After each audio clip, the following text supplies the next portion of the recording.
नमस्कार। यदि आपको सियाटिका होता है, डिस्क प्रोलैप्स है, डिस्क बल्ज है या डिस्क प्रोट्रूजन या हर्निया बताया गया है तो ये वीडियो आपके लिए है।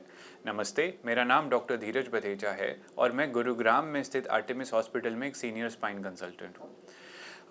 वेबसाइट के ऊपर, डिफरेंट यूट्यूब चैनल्स के ऊपर और मल्टीपल लोगों से मिलने से एक कन्फ्यूजन है जो मेरे से काफ़ी सारे पेशेंट पूछते हैं कि आखिर एक्सरसाइज अगर डिस्क के लिए करनी है तो कौन सी करनी है।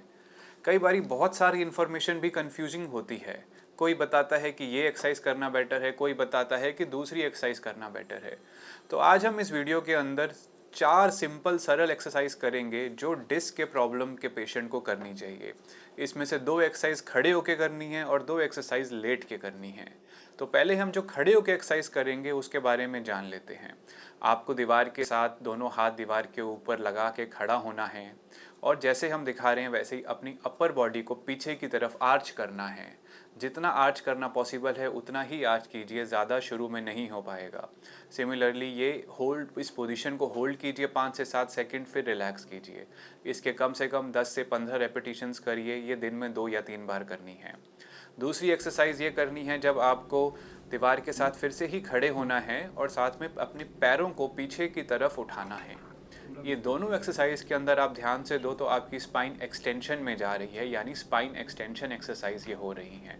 इस एक्सरसाइज से जो डिस्क है उसका प्रेशर नसों पे कम पड़ता है और धीरे धीरे करके आराम आता है। दोनों एक्सरसाइज को ही लगभग 10 से 15 रेपिटेशंस करने हैं और दिन में 2 से 3 बारी करनी है। अब जो लेट की एक्सरसाइज करनी है उसके बारे में बात करते हैं।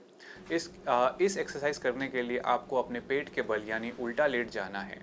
फिर दोनों हाथों को जो गद्दे पे लेटे हैं या तख्त पे लेटे हैं उसके साइड में रख के अपनी अपर बॉडी को पीछे की तरफ उठाना है। अगर ध्यान से देखा जाए तो ये सिमिलर एक्सरसाइज है जो हम खड़े होके कर रहे थे। इसको योगा के अंदर अगर बोले तो भुजंग आसन या फिर नौका आसन भी कहा जा सकता है। इसके अंदर अपने बॉडी को पीछे की तरफ आर्च करना है और जितना आप आर्च कंफर्टेबली कर सकते हैं उतना ही कीजिए। जब कुछ समय हो जाएगा तो आप ज़्यादा आर्च कर पाएंगे और ज़्यादा समय के लिए रख पाएंगे। सेकंड पार्ट ऑफ एक्सरसाइज के अंदर भी आपको उल्टा लेटना है और इसके अंदर अपने पैरों को पीछे की तरफ उठाना है।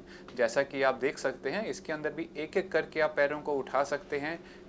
कुछ समय होने के बाद जब एक्सरसाइज करना आसान हो जाएगा तो आप दोनों पैरों को भी साथ में उठा सकते हैं। यदि आपको डिस्क की कोई प्रॉब्लम है, इसके विषय में कोई अधिक जानकारी चाहिए तो आप हमें दिए गए नंबर पर संपर्क कर सकते हैं। यदि आपके परिवार में किसी को डिस्क के प्रॉब्लम से आराम नहीं मिल रहा है तो भी आप हमें दिए गए नंबर पर संपर्क कर सकते हैं। धन्यवाद।